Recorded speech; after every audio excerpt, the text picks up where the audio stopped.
Okay guys, so this is going to be our first attempt for this little lecture. I know you've watched 3 other videos over Lewis dot structures, and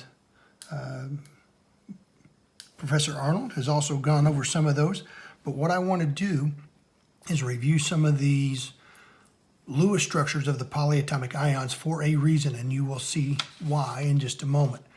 So whenever we start looking at these, we're looking at the common ones that are going to be on the back of your periodic table. And so we'll look at ammonium, we'll look at carbonate, CO3 2-. We'll even look at bicarbonate, talk about that just a little bit, and then sulfur and 4 oxygens with a 2- known as a sulfate, and then phosphate as well. So when we start looking at these, NH4 is a +1. So in one of the previous videos, you know to look at the valence electrons. So the nitrogen has 5 valence electrons, and the hydrogen has one, but there's 4 of them. And so that's a total of 4. What does the positive charge mean? It means it has lost an electron. So the whole darn thing has lost an electron. So if we look at this, we know that we're going to have 5 plus 4, that's a multiplication, 5 plus 4 minus 1 is going to be 8. So we know we're going to put the nitrogen in the center, hydrogen, hydrogen surrounding it. So if we look at these, we can put, again, the line means 2 electrons, okay? So there's 2, 4, 6, and 8. That 9th electron, what happened to this 9th electron here? The hydrogens all brought 1, the nitrogen brought 5. This extra electron left. Why did it do that? Because each hydrogen has 2 now, so its valence electron shell is full. And the nitrogen now has shared enough electrons that it has the octet rule fulfilled, and it has its valence shell stable with 8 electrons. So what we find is once this electron leaves, it becomes more stable. And whenever we do that, this thing doesn't come apart very easily. It does under more extreme chemical reactions, of course, but when we do this, the whole thing is positive. It's not this hydrogen, it's not this hydrogen, but the whole covalently bonded compound is now more stable, but it's also positive because we don't know where this electron came from. But the whole thing has more protons in each one of the nuclei than it has total number of electrons within the whole compound itself. So whenever we start looking later on, we'll notice this doesn't fall apart in our chemistry 1 reactions. Now later on, yes, they do. But for this, we're going to try to keep it simple. So if we move on to the next one, let's go ahead and work with carbonate. So carbonate is CO3 2-. That's a minus, not positive. So the carbon has 4 valence electrons. Each oxygen has 6 times 3, and this one means you have another 2 electrons here. So this is 18 plus 2, 20, 24 electrons total. So when we do this, you know, we're going to put the carbon in the center because it's the least electronegative, and it's going to have these 3 oxygens around it. So when we do this, we just got to get rid of these 24 electrons. We need to make sure everything has the octet, because carbon, nitrogen, oxygen, and fluorine will always have the octet.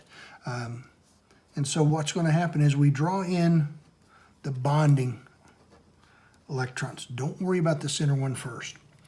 So we've used up 6 of the 24 electrons. 6, 8, 10, 12. Why do I do that? I'm going to just keep going around. So I have 2, 4, 6, 8, 10, 12. This oxygen's happy. 12, 14, 16, 18. This one's done. 18, 20, 22, 24. However, the carbon is not. It is electron deficient, so it's not going to work. So we ran out of electrons before everything had enough. So we can redraw this, but whenever we do, these two can come down here and make a double bond. It doesn't matter from this oxygen because all of the oxygens are the same. And so it could have been these two, it could have been these two, or these. It doesn't matter. But the idea is when we redraw this, it's going to look like carbon with the oxygen.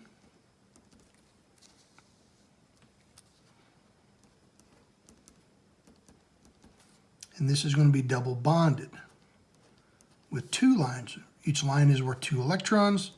And so those two went down. We'll move these over here a little more. And of course, we did talk about resonance. And so how did we get enough electrons here? Because the carbon only brought 4, each oxygen brought 6. So it would have only had 22. It would have not been enough. You would have had 2 double bonds here if that was the case. When we look at this, we study this with the right tools, we find that this does have this double bond, single bond, which in reality, we don't know if it was from this oxygen or the third oxygen. And so yes, it could have been like this.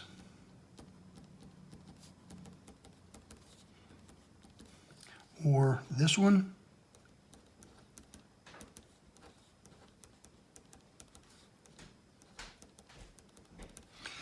And again, when we actually do more studying, it's really 1 and a third, 1 and a third, 1 and a third. And sometimes you will see it, it'll look like this. Okay, you may actually see this sometimes.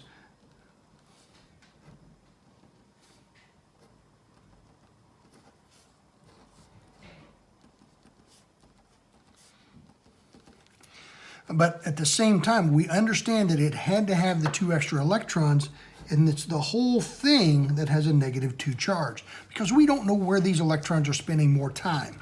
So even if we drew it this way, which is the conventional way of drawing this, until we get into much higher chemistry, is these are resonant structures of one another. All 3 of these are resonant structures of one another. This is actually an advanced way to show that this is resonance between all 3 structures.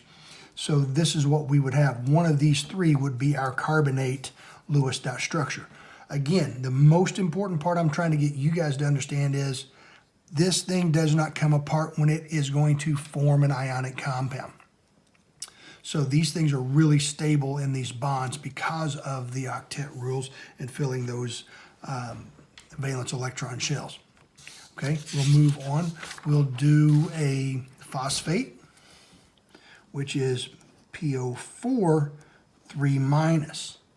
Notice the carbonate, which was CO2 2-, and let me see, nitrate, which is NO3 -1. This is nitrate, carbonate, phosphate, 8, 8, 8. Does it have anything to do with the charge? No. Does it have anything to do with the number of oxygens? No. Don't try to figure that out. Just use this. You get to use it until we learn more. Just be able to use it. Don't try to figure out a reason that they are named 8s and ites. What we do want you to know is that the ites have the exact same charge as the 8s of the base, okay? So actually carbonite, I don't know that there is such a thing unless you watch Star Wars, Empire Strikes Back. But then phosphite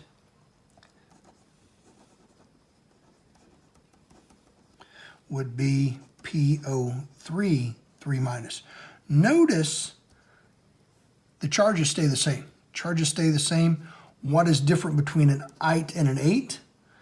They reduce the number of, and by the way, that's a 3. Someone would pick that up. They reduce the number of oxygens between the 8 and the ite. So if we were to have done sulfate, which is SO4 2 minus, what would be a sulfite? You should be able to, without even looking, if you already have this one in front of you, what's the sulfite? Your answer should be SO3 2 minus. The only difference is reduce the number of oxygens. So I said we were going to do a phosphate. So a phosphate here is PO4 3 minus.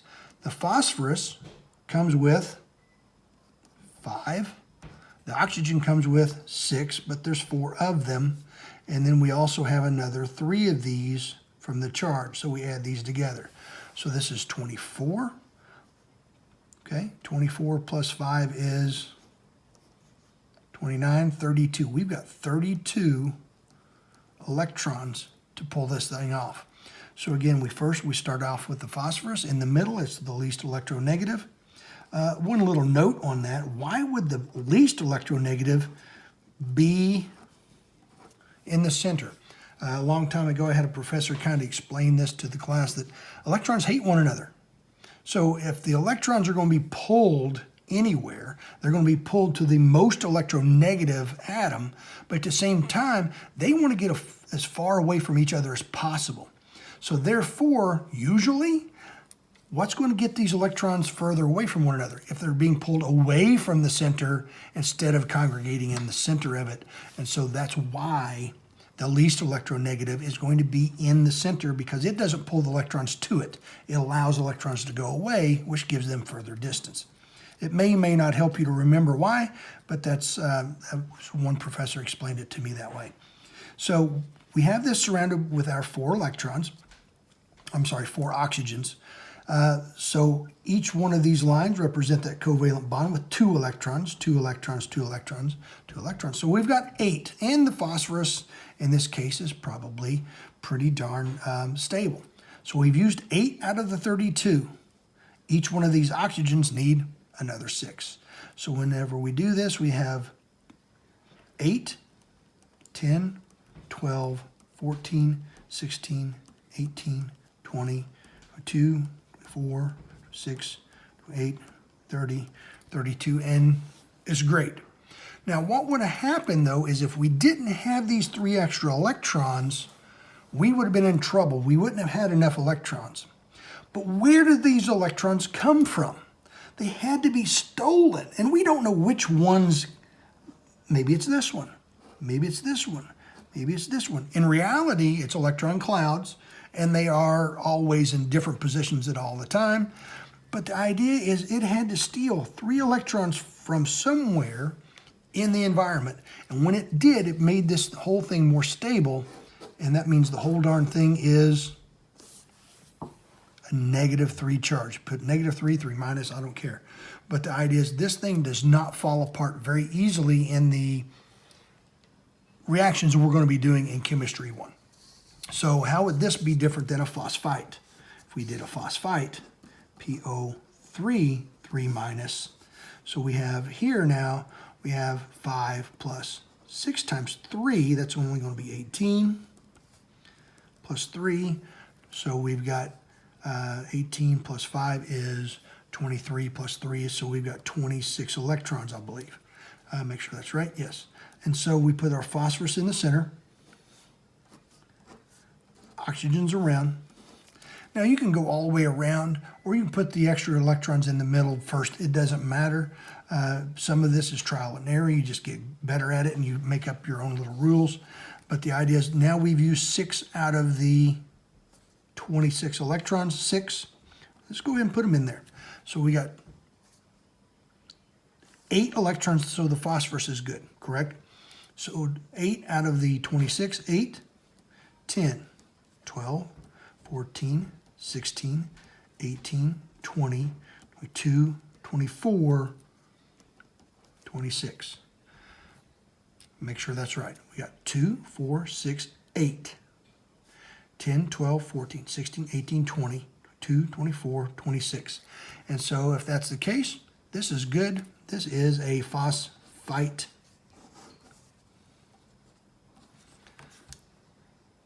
Tell me if that is wrong, someone, and then get back with us. So that would be the difference in this case. I was going to go back over, let me see, the carbonate. The carbonate, let's do carbonate real quick. CO3, 2 minus, carbon, oxygen, oxygen, oxygen. We've already decided that this had a double bond here, right? What happens here is a bicarbonate actually, because this whole thing is negative, this whole thing has a -2 charge. What if I brought in an H+? Would it be attracted to this? Absolutely it would. As a matter of fact, it could come in here and create what we call a coordinate covalent bond.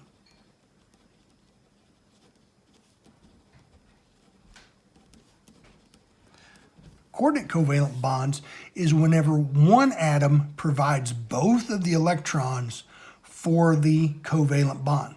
So in other words, hydrogen has 0 valence electrons. It doesn't have any electrons to provide in this bonding, this covalent bond that's going to occur. So this oxygen, in this case, is going to have to coordinate with both of those electrons. But because this is so positive, electrons are negative, what's going to happen here is this can come in to this pair of electrons, this pair, it won't matter. And it's usually going to be these, that not the ones with the double bond. We'll get to that much later.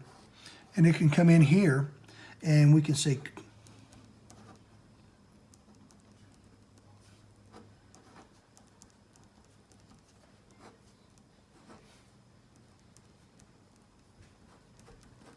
and it's going to look like that. But what did that positive do to this overall -2 charge? At this point, you brought in a positive. So this is now only a plus, I'm sorry, a -1 charge in a bicarbonate. That's why it is written as HCO3 - 1 in bicarbonate. All right, moving on. Formulas of ionic compounds. We're going to talk about Bics and Tics. Bics are binary, which means 2, ionic compounds. These are the simple ones. So if you have a sodium, which is a +1, and a chloride, which is a -1, remember anything that once the nonmetals, when they become an ion, we give them the suffix "ide." The metals, when they become the cations, we do not change their name. So it's just sodium chloride. It's a 1-to-1 ratio. This becomes NaCl. If we have magnesium ion, the cation, and a chloride, it's going to take 2 of these to cancel these out. So this is going to become magnesium chloride. It has to have 2 of them. Another way to visualize this is to have a 2+ and a Cl- and a Cl-, or you could have this has to be a 2- to cancel out a 2+. You could also visualize it this way: Mg 2+, Cl-, Cl-. It's the same idea. You just have to have 2 of these to cancel out the positive charge here. When it gets a little more complicated, if we have something like a titanium,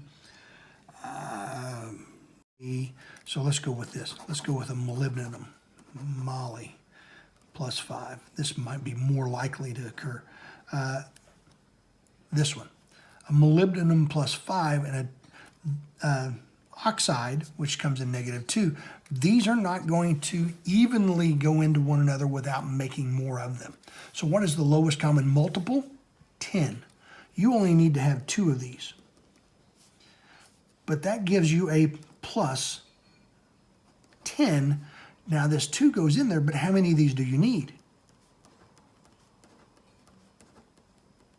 to make a -10?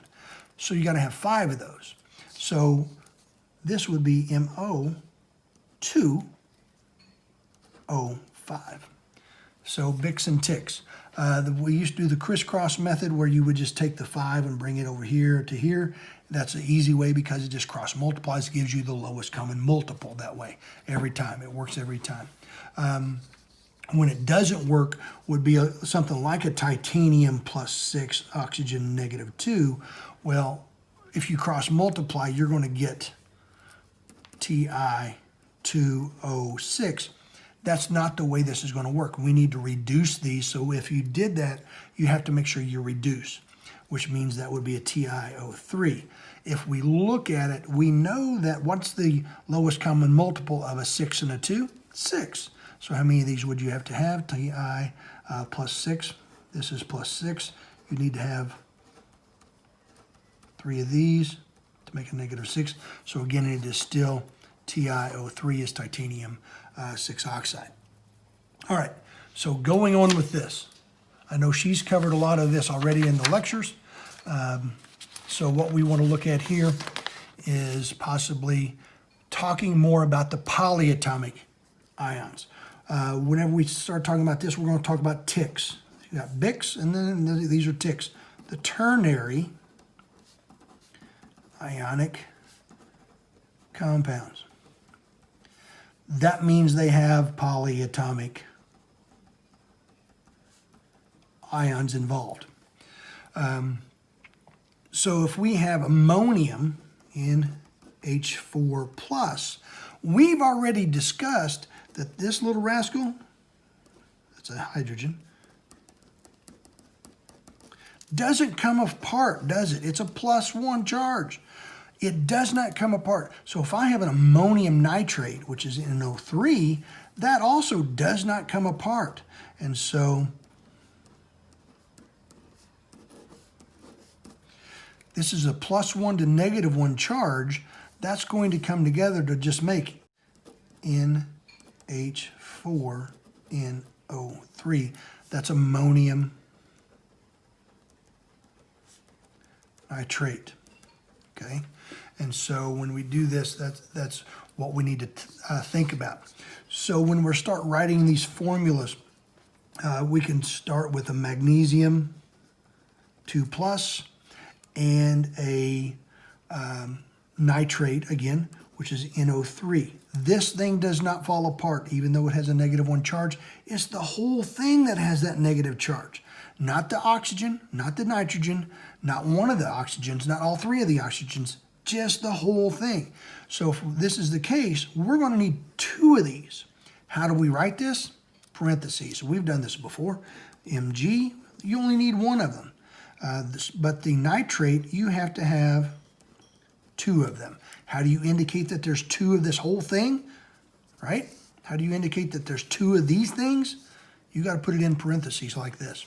So if we need 3 of them, let's say we have a phosphorus, or I'm sorry, a aluminum, which is a +3, and a nitrate, which is an NO3 -1. Remember, it's the whole thing is -1. So how would you say that there's 3 of them? I do not, we cannot ever see this. Whoa. That means you got 9 oxygens around that 1 nitrogen. They won't all fit. So what we have to do is there's aluminum. How many of these would you have to have? You would have to have 3 of them around it. So it would be NO3, 3. That's where we wanted to get to today. That's the most important part. I will give you one more quick thing, which is a mnemonic device for naming acids. Okay? Anything that ends with an "ide." So if you have a Cl, that's an "ide." F, that's an "ide." A Cn, that's an "ide." If we put an H+ with this, that's what makes this an acid. Here's the thing. If you drink these, it's not going to be good. Okay? So we know this is going to be hydro, base name, chlor, suffix ic, hydrochloric, and then acid. Here's the mnemonic device. If it ends in "ide," I'd rather drink water than get sick. If it ends in "ide," that's a fluoride. I'd rather drink water, hydrofluoric acid. hydrofluoric acid. I'd rather drink water than get sick. Acid, from the acid, all right? And so even though this is cyanide, so this would be hydrocyanuric acid. Now, that's the ides. What about the eights? If you ate this stuff, you might get sick, okay? So if this is NO3, that's nitrate, right? If it's H plus, if it's a -1, it's going to get 1 positive. So if this is just nitric acid. If you ate it, you'd be ick. If you ate it, you would be ick. Nitric acid. So if you have a sulfate, I kind of got these backwards, SO4 2 minus, you're going to have how many H pluses? 2 of them. So H2SO4, if you ate it, you would be ick. So it's just sulfuric acid. All right, this one's going to be a little more weird. The ites.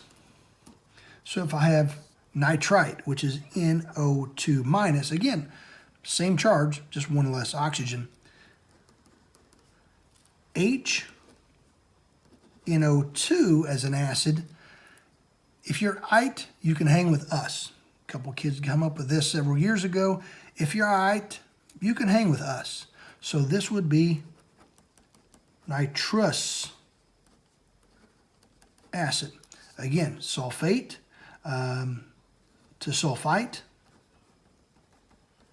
If it's ite, if you're ite, SO3 2 minus, you'd have to have 2 H pluses to cancel that out. So it would be H2SO3. This would be sulfurous acid. Okay? And then the pers and the hypos, we'll talk about that when we get back to class maybe. All right? So hopefully this helps, and it's not too long, didn't take up too much of your day, but maybe it did help a little bit. So good luck, and keep emailing me all of those questions. I will adjust the due dates on the column questions, and your group discussion, hopefully we'll get those back whenever we return on the first week. Thanks.